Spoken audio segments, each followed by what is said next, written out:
Welcome students. हम लोग learning HTML इन Hindi language की सीरीज़ में क्लास 2 में हैं। जो लास्ट क्लास थी उसमें हम लोगों ने क्या पढ़ा था?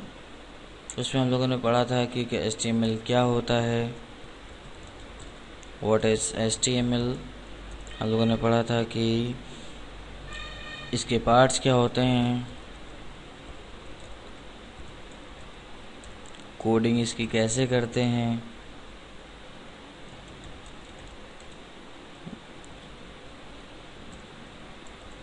ये हम लोगों ने पढ़ा था कि हम लोग किस तरीके से कोडिंग करते हैं और उसका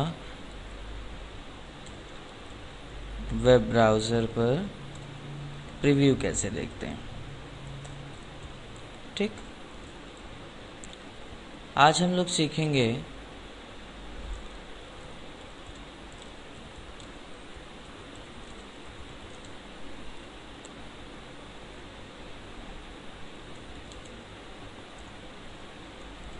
एट्रीब्यूट्स क्या होते हैं,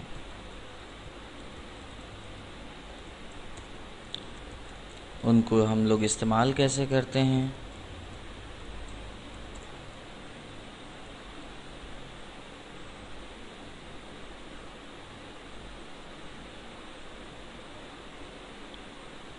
और उनका हम लोग एग्जाम्पल कोड देखेंगे कि किस तरीके से हम लोग उसका कोडिंग करेंगे और फिर उसका आउटपुट कैसे देखेंगे।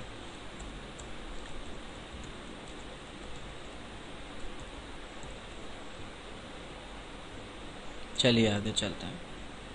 देखिए, इंट्रोडक्शन से अगर हम बात करें तो जो एट्रीब्यूट्स होते हैं, एट्रीब्यूट्स क्या होते हैं? एट्रीब्यूट्स किसी भी पर्टिकुलर मार्कअप टैग की एडिशनल इंफॉर्मेशन प्रोवाइड करता है एट्रीब्यूट। हम लोगों ने लास्ट में पढ़ा था कि जो HTML होता है वो एक मार्कअप लैंग्वेज है।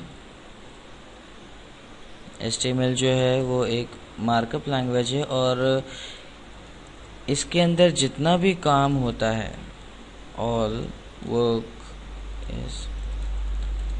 किसके थ्रू होता है? मार्कअप टैग्स के थ्रू होता है। और मार्कअप टैग्स जो होते हैं वो हमारे दो तरीके के होते हैं। हम लोगों ने लास्ट में पढ़ा था कि कंटेनर टाइप्स के होते हैं और दूसरा टाइप होता है एम्प्टी टैग्स। कंटेनर टैग्स हमारे वो टैग्स होते थे जिनको स्टार्ट होने के बाद एंड होना मस्ट होता था, ज़रूरी होता था। और एम्प्टी टैग्स हमारे वो टैग्स होते थे जिनको स्टार्ट होने के बाद एंड होने की ज़रूरत नहीं होती है। इन्हीं टैग्स को एडिशनली इंफॉर्मेशन देते हैं, प्रोवाइड करते हैं हमारे एट्रीब्यूट। एट्रीब्यूट क्या होते हैं? एट्रीब्यूट भी कोड्स की तरीके होते हैं जो पहले से डिफाइन किए जा चुके होते हैं। अगर हम लोग एक टैग का जनरल स्ट्रक्चर देखें तो कुछ इस तरीके से होता है। टैग का नेम होता है और अगर वो टैग कंटेनर है तो लास्ट में जाकर के वो टैग बंद हो जाता है। इस तरीके से स्ट्रक्चर होता है। अब यही अगर हम लोग एट्रीब्यूट के साथ देखें तो एट्रीब्यूट्स के साथ में इसका टैग का स्ट्रक्चर क्या होता है? टैग नेम होता है और अंदर ही स्पेस होता है, फिर हमारा एट्रीब्यूट होता है और फिर उसकी वैल्यू होती है और ये हमारा टैग बंद हो जाता है। कुछ बातें ध्यान रखने वाली हैं टैग के एट्रीब्यूट के लिए। पहली बात तो ये कि जो हमारा टैग का एट्रीब्यूट होगा वो टैग के अंदर ही डिफाइन होगा, ठीक है। दूसरी बात, एट्रीब्यूट की जब हम वैल्यू दे रहे होंगे तो इस इक्वल साइन और इस एट्रीब्यूट के नेम के बीच में कोई स्पेस नहीं होगा। ये इस तरीके से स्पेस किया तो दिस इज़ रॉन्ग, ये रॉन्ग है, हम लोग इसको नहीं देंगे, ठीक है।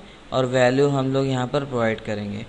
नेक्स्ट थिंग कि किसी भी टैग के अंदर एक से ज़्यादा उसके एट्रीब्यूट हो सकते हैं। एट्रीब्यूट 1 तो हम लोग उसको किस तरीके से सेपरेट करेंगे? एट्रीब्यूट 1 उसकी वैल्यू हम लोगों ने दे दी, फिर अंदर स्पेस देंगे। अगर कोई दूसरा एट्रीब्यूट होगा तो हम लोग उसको डिफाइन करेंगे और उसकी वैल्यू देंगे, ठीक, इसी तरीके हमारे जितने भी होंगे हम लोग आगे कंटिन्यू करते जाएंगे। और मोस्ट इम्पॉर्टेंट थिंग कि जो एट्रीब्यूट्स होते हैं वो केवल और केवल स्टार्टिंग टैग में होते हैं।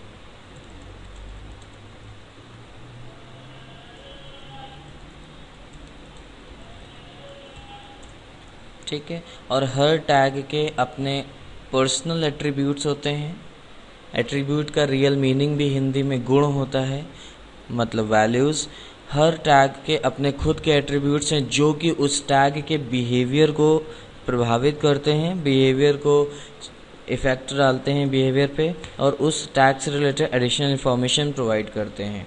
इसको हम लोग समझते हैं एग्जाम्पल से। देखिए, मैं कोट करने जा रहा हूँ।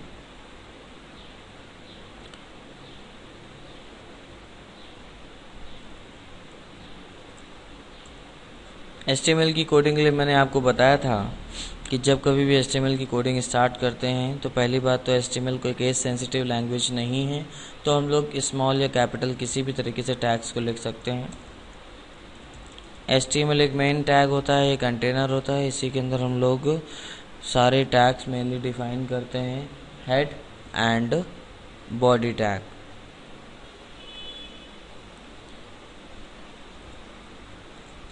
हेड टैग होता है जो कि हमारे पेज की प्रॉपर्टीज़ को डिफाइन करता है। बॉडी टैग जो कि हमारे पेज के विजिबल कंटेंट्स को कंटेन करता है। मोस्टली हमारे 70 से 80% जो टैग्स होते हैं वो बॉडी के अंदर ही डिफाइन होते हैं। हेड के अंदर हम लोग टाइटल दिखा रहे हैं, टाइटल डिक्लेयर कर रहे हैं। टाइटल जो हम लोग यहाँ लिखेंगे वो वहाँ पर दिखाई पड़ेगा। हम टाइटल दे रहे हैं GS Tech using attributes. Title हमने क्लोज कर दिया है। अब हम लोग बॉडी के अंदर आ रहे हैं। सबसे पहले मैं एक नॉर्मल सी लाइन लिखता हूँ, we are in the practice of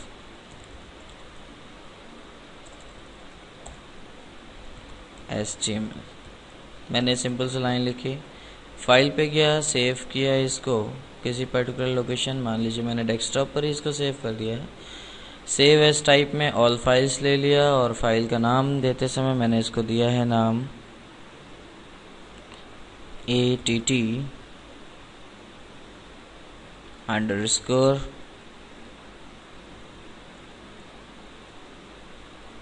just .html। att.just.html मैंने इसको सेव किया, और मैं अपने डेस्कटॉप को अब चेक करूँगा तो यहाँ पे मुझे दिखाई पड़ेगा। ये देखिए फाइल, मेरा डिफ़ॉल्ट ब्राउज़र गूगल क्रोम है, इस वजह से इसके फाइल के आइकन में गूगल क्रोम बन के आ रहा है। अगर आपके सिस्टम में by default icon Mozilla firebox है या इंटरनेट एक्सप्लोरर है या और भी कोई दूसरा वेब ब्राउज़र पड़ा हुआ है, तो जो ब्राउज़र आपके सिस्टम पर बाय डिफ़ॉल्ट सेट होगा वो उसका आइकन आपकी फ़ाइल पे बन के आ रहा होगा। मैंने इसको ओपन किया तो मुझे यहाँ पर दिख रहा है, देखिए मेरी फ़ाइल का नाम था att_just.html। मैंने यहाँ पे टाइटल दिया था JS Tech यूजिंग एट्रीब्यूट्स। यहाँ पर हमारा वो टाइटल लेकर के आ रहा है, ये देखिए लिख के आ रहा है। और उसके बाद मैंने मैटर दिया था we are in the practice of HTML, तो ये देखिए हमारा यहाँ पर we are in the practice of HTML। Now अब मैं यूज़ करने जा रहा हूँ टैग्स।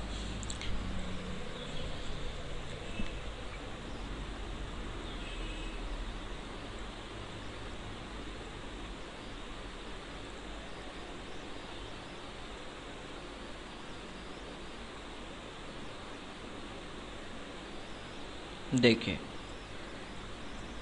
सबसे पहले मैं आपको यूज़ करके दिखाता हूँ बॉडी टैग के ही एट्रीब्यूट्स को। बॉडी भी हमारा एक टैग है, इसके कुछ एट्रीब्यूट्स होते हैं। सबसे पहले मैं एट्रीब्यूट देखता हूँ, हम लोग बताता हूँ आपको। एक एट्रीब्यूट होता है इसका text. Text is equal to, यहाँ पर हम लोग कोई वैल्यू देंगे, हमने दिया रेड। टेक्स्ट एट्रीब्यूट एक ऐसा एट्रीब्यूट होता है जो बॉडी के अंदर बॉडी का एट्रीब्यूट है, और जब हम इसको डिफाइन करते हैं तो इसकी वैल्यू कलर में होती है। हमने कोई कलर डिफाइन किया जैसे रेड, येलो, ग्रीन या कोई भी इंटरनेशनल डिफाइंड नंबर या उससे रिलेटेड उसका हेक्साडेसिमल कोड, ये हमने डिफाइन किया। तो जब भी हम टेक्स्ट एट्रीब्यूट में कोई कलर डिफाइन करते हैं तो जो भी पूरा HTML पेज डिज़ाइन हो रहा है उसमें कुछ भी लिख करके आएगा वो उसी कलर का लिख करके आएगा। अभी अगर ध्यान दें, हमारे एट्रीब्यूट डिफाइन करने से पहले जब हम लोगों ने यहाँ पर ये एट्रीब्यूट नहीं डिफाइन किया था, उसके बाद जब हम लोग आउटपुट देख रहे थे तो यहाँ पर सब कुछ ब्लैक कलर के लिख करके आ रहा है, ब्लैक कलर से लिख करके आ रहा है। इसका मतलब बाय डिफ़ॉल्ट जो कलर है वो ब्लैक कलर है। अब हम लोग एट्रीब्यूट यहाँ पर सेट कर रहे हैं रेड। मैंने फाइल को सेव किया और यहाँ पर मैं इसको रिफ्रेश कर रहा हूँ वेब ब्राउज़र की विंडो को, तो देखिए यहाँ पर अब by default colour red colour का आ रहा है। यानी अब हम लोग एक बार अगर यहाँ पर कोई भी कलर डिफाइन कर दें तो हम लोग यहाँ पर कितना भी कुछ भी मैटर टेक्स्ट अगर लिखते हैं तो उसका जो बाय डिफ़ॉल्ट डिस्प्ले कलर होगा वो रेड कलर का लिख के आएगा। ठीक है। बॉडी टैग के और भी एट्रीब्यूट्स होते हैं। तो मैंने कहा था जब कोई भी टैग एक से ज़्यादा एट्रीब्यूट अपने अंदर रखता है तो उसको स्पेस से सेपरेट करते जाते हैं। इसका एट्रीब्यूट और होता है एक BG colour. BG colour stands for background colour. Is equal to करके हम लोग यहाँ पर जो कलर का नेम दे देंगे या जो हेक्साडेसिमल कोड दे देंगे उस कलर को हम देख सकेंगे अपने वेब ब्राउज़र की बैकग्राउंड पर। जैसे मैंने यहाँ पर लिखा येलो, मैं इसको सेव कर रहा हूँ and now I am going to check the preview of this. मैंने वेब ब्राउज़र की विंडो खोली और उसको रिफ्रेश कर दिया। देखिए आप देख रहे हैं मैंने यहाँ पर टेक्स्ट का कलर रेड दिया तो यहाँ पर टेक्स्ट का कलर जो है वो रेड आ रहा है, और मैंने यहाँ पर जो बैकग्राउंड का कलर येलो दिया तो यहाँ बैकग्राउंड का कलर आप देख सकते हैं ये पूरा हमारा येलो कलर का आ रहा है वेब ब्राउज़र की विंडो पर। ये हमारे और इसमें बॉडी टैग के और भी कई सारे एट्रीब्यूट्स होते हैं जिनको हम लोग इस्तेमाल करते हैं अलग अलग पर्पजेस के लिए, जैसे बैकग्राउंड, ए लिंक, वे लिंक और भी कई सारे। इसी तरीके अगर मैं अंदर की विंडो पे आऊँ तो मैं यूज़ करने जा रहा हूँ HR टैग। HR टैग का मतलब होता है हॉरिजॉन्टल रूल टैग। ये टैग जो होता है ये हमारे वेब पेज में एक हॉरिजॉन्टल रूल यानी हॉरिजॉन्टल लाइन लाने का काम करता है।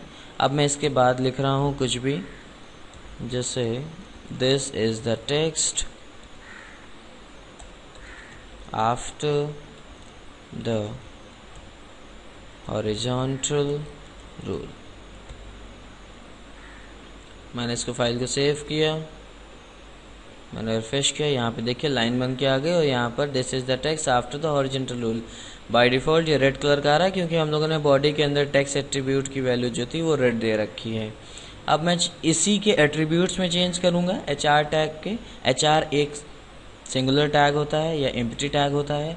ये एक बार स्टार्ट होता है लेकिन इसको एंड करने की ज़रूरत नहीं होती है, इस वजह से ये एम्प्टी टैग होता है। अब HR के अंदर एक इसका एट्रीब्यूट होता है साइज़। साइज़ को हम लोग अपने शब्दों में समझना चाहें तो हम लोग कह सकते हैं थिकनेस, इसकी मोटाई कितना दे। ये वैल्यू हम लोग पिक्सल में देते हैं।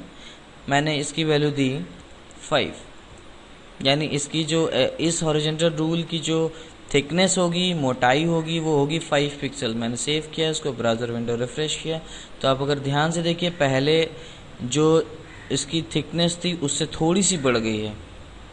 आपको मैं और थोड़ा सा क्लियर कर दूं, मैं इसको 15 कर देता हूं, तब ध्यान दीजिएगा, दोबारा ध्यान दीजिएगा। मैं रिफ़्रेश करने से पहले आपको बता रहा हूं कि ये देखिए थिकनेस अभी इतनी है। अब मैं इसको रिफ़्रेश कर रहा हूं, ये देखिए थिकनेस बढ़ गई। अब इसी तरीके से इसका एट्रीब्यूट होता है साइज़ हो गया, कलर COLOR।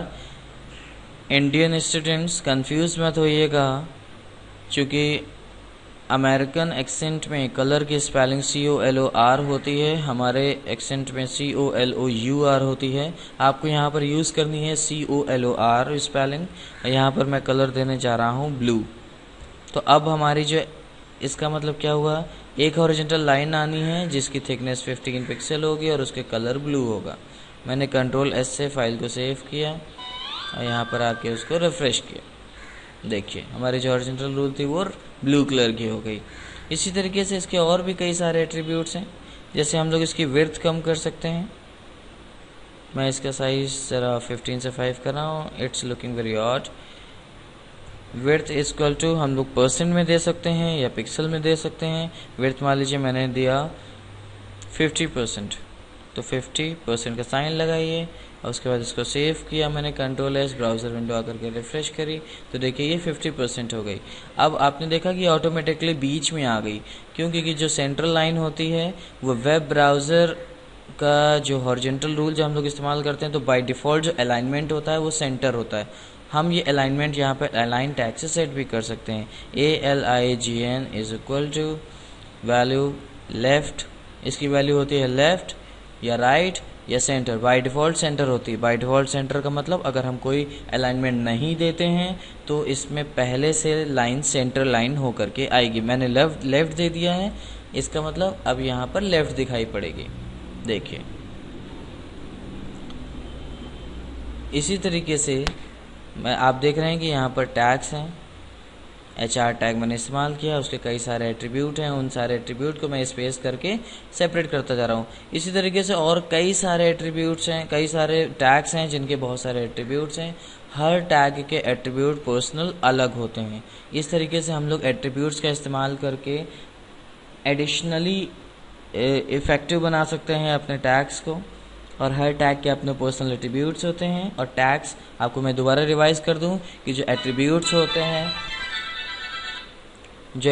होते हैं वो केवल और केवल स्टार्टिंग टैग में डिफाइन होते हैं, एंडिंग टैग में एट्रीब्यूट्स का इस्तेमाल नहीं होता है।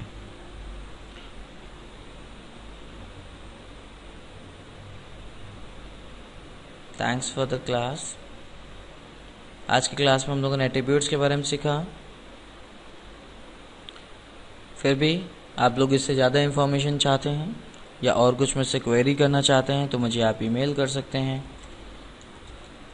rudrapratap29@radiffmail.com, या आप मुझे फेसबुक पे मैसेज भेज सकते हैं http://facebook.com/rudrasingh29।